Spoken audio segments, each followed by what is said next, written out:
Quand on parle de transformation physique, l'élément qui nous vient tout de suite en tête et qui nous fait le plus peur, c'est l'alimentation. Dans cette deuxième vidéo, nous allons voir ensemble les bases à adopter pour gérer au mieux la nutrition dans votre quotidien. J'espère que vous êtes prêts, levez votre shaker, skål!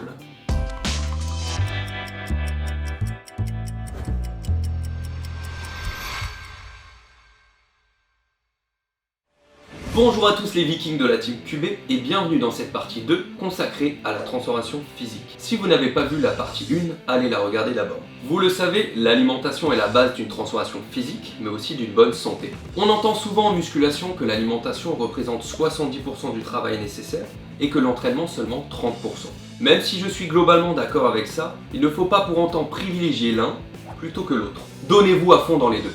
Malheureusement, l'alimentation est sans doute l'élément le plus compliqué à gérer pour la plupart des gens. Et pourtant, elle est d'une importance capitale. Dans cette vidéo, vous allez vite comprendre que tout ce qui se passe dans votre corps, que ce soit physique ou mental, c'est lié à votre alimentation. En effet, si vous n'apportez pas tous les nutriments dont votre corps a besoin, cela peut créer de gros problèmes. Prise de poids, perte de muscles, des problèmes de santé tels que le diabète, de grosses fatigues, dépression, perte de motivation, etc. Pour faire simple, imaginons que le corps fonctionne comme une voiture. Il a donc besoin de carburant pour démarrer et bien fonctionner. Ici, c'est la même chose. Votre corps a besoin de ses apports en protéines, lipides, glucides, vitamines et minéraux et en eau pour être fonctionnel. Si vous apportez à votre corps les aliments dont il a besoin, qu'ils sont de bonne qualité et non transformés, alors votre corps fonctionnera comme une Ferrari. A l'inverse, si vous ne lui donnez que des aliments de mauvaise qualité dont il n'a pas besoin et qu'il va devoir travailler pour éliminer, alors votre corps fonctionnera au ralenti, sera fatigué comme une vieille 106. D'ailleurs, n'hésitez pas à me dire en commentaire si vous êtes plutôt team 106 ou team Ferrari. Petit point physio. On va voir un point un peu technique, mais ne vous inquiétez pas, je vais tout vulgariser et rendre ça accessible et simple. Lorsque l'on mange, nos aliments font tout un chemin dans notre corps, passant par plusieurs étapes, qui vont permettre, une fois arrivés à l'intestin grêle, deux options.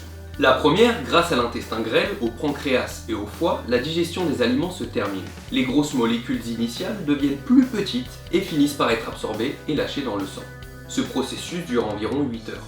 La deuxième, à l'issue de l'intestin grêle, tout n'a pas été digéré et les aliments, déchets, vont aller dans le gros intestin. Ceux-ci vont y rester entre 25 et 30 heures avant d'atteindre le rectum et d'être évacués sous forme de sel.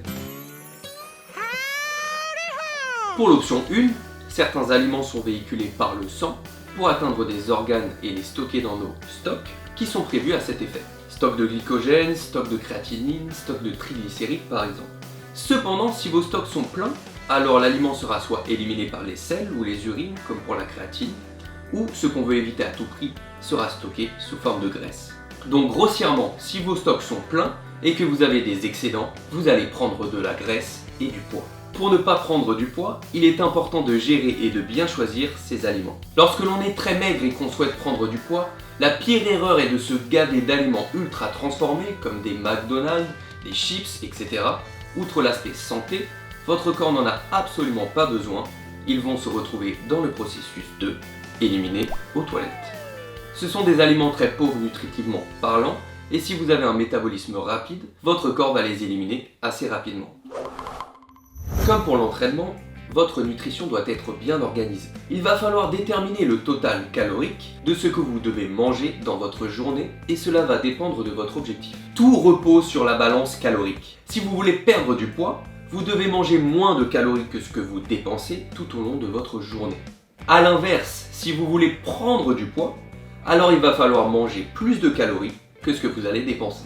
Une fois que votre total calorique est fixé, vous devrez déterminer le nombre de repas dans votre journée. Essayez de ne pas trop les rapprocher et de laisser au minimum 3-4 heures entre chaque repas. Si vous souhaitez perdre du poids, répartissez entre 3 et 5 repas par jour. A l'inverse, si vous voulez prendre du poids, alors je conseillerais entre 4 et 6 repas par jour.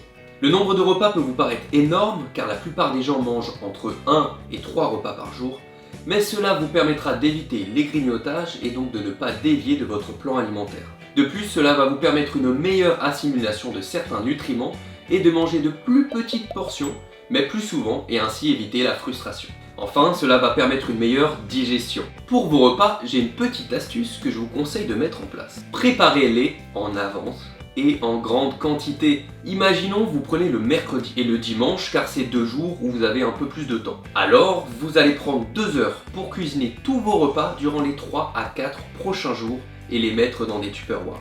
Cela va vous permettre de respecter votre diète et de gagner du temps et d'éviter les craquages. Et oui, quand on travaille et qu'on n'a pas préparé ses repas en avance, on est vite tenté de se faire livrer ou de manger un sandwich. Les pâtes 3 minutes avec le ketchup et le gruyère, on connaît, ou le Uber Eats, je pense que ça vous parle.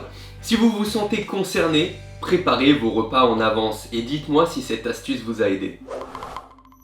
Maintenant, parlons du petit déjeuner. C'est un repas important pour vous donner de la force, tenir dans la journée et éviter les fringales. Beaucoup de gens préfèrent sacrifier ce repas pour gagner du temps de sommeil, mais évidemment ce n'est pas la meilleure chose à faire. Quand on a un objectif physique, il faut être un minimum rigoureux sur son alimentation et le petit déjeuner se doit d'être respecté pour être productif durant ces séances. Mais alors attention, arrêtons le mythe du petit déjeuner équilibré avec les gâteaux, les céréales et le lait. Ici, pour votre objectif, que ce soit pour perdre du poids ou prendre du poids, mais aussi pour votre santé, bannissez-moi ces petits déjeuners bourrés de sucre et sans aucun micronutriment. Vous allez me dire, mais Quentin, que faut-il manger pour perdre du poids et prendre de la masse musculaire? Eh bien la première chose, c'est de respecter vos apports en macronutriments, protéines, glucides, lipides, et de les choisir si possible de bonne qualité.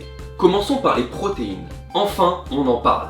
La sainte protéine, l'ami du muscle. Ce sont effectivement les protéines qui vont permettre de reconstruire vos fibres musculaires et ainsi vous faire prendre du muscle. Elles sont donc essentielles dans votre transformation physique. Cependant, il n'y a aucun intérêt à prendre trop de protéines en pensant prendre plus de muscles, ça ne marche pas comme ça. Évidemment, lorsque l'on est sportif et encore plus lorsque l'on pratique la musculation, les protéines sont très importantes et ne doivent en aucun cas être négligées. Vous allez les trouver principalement dans les œufs, les légumineuses, les céréales, les viandes, poissons et produits laitiers. Pensez à prendre des aliments de qualité, par exemple si possible des œufs bio qui auront de meilleures valeurs nutritionnelles. Pareil pour vos viandes et poissons, si possible achetez de la viande de qualité. Je sais que c'est plus cher, mais vous aurez de meilleurs résultats et une meilleure santé, et ça n'a pas de prix. Maintenant passons aux lipides. Les lipides sont des graisses, donc il ne faut absolument pas que j'en mange, sinon je vais prendre de la graisse. Si j'arrête les lipides, je n'aurai plus de gras. Eh bien non, non pas du tout, et c'est même tout l'inverse. Les lipides sont extrêmement importants pour notre corps et pour de multiples raisons. Et donc comme le reste, ils ne doivent pas être négligés. Mais attention, il faut bien choisir ses lipides et ses aliments, et c'est ça qui est le plus important pour votre objectif.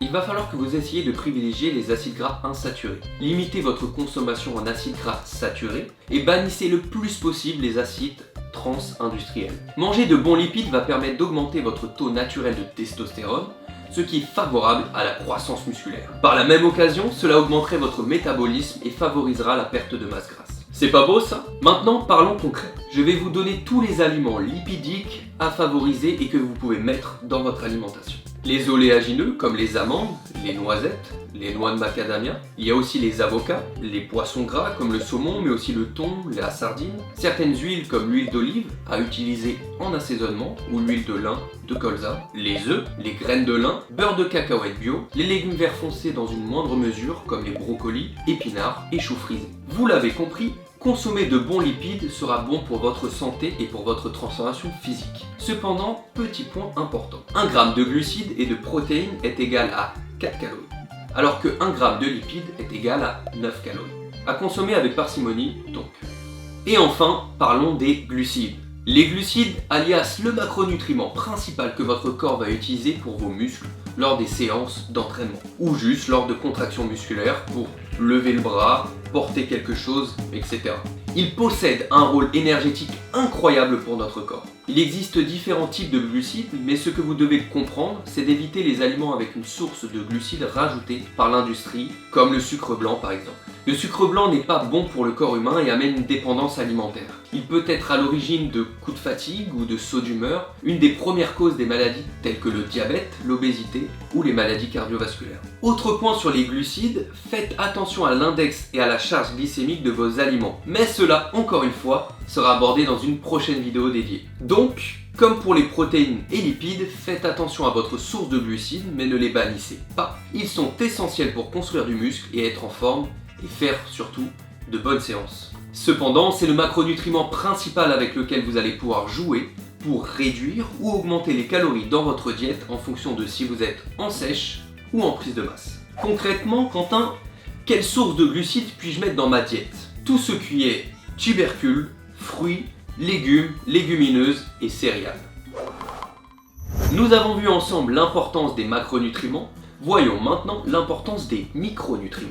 Les micronutriments sont composés de vitamines, oligo-éléments et minéraux et ont un rôle fonctionnel qui gère l'homéostasie du corps. Il va falloir apporter tout cela à votre corps grâce à l'alimentation pour éviter les carences qui pourraient perturber votre progression et impacter votre santé. Voilà, nous avons fait un petit tour d'horizon de l'alimentation et de quoi manger pour une meilleure santé et atteindre ses objectifs. Je pense que vous avez compris que pour atteindre votre objectif, vous allez devoir faire un peu plus attention à votre alimentation et éviter les aliments ultra transformés.